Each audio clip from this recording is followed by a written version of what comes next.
நானும் அபிஷேக ஒலிவமரம்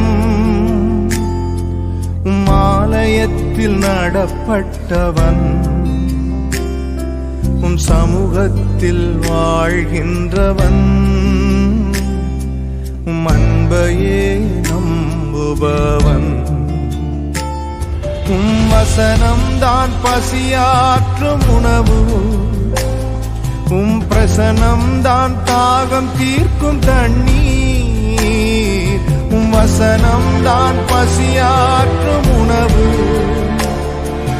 பிரசனம் தான் தாகம் தீர்க்கும் தண்ணீர் நீரே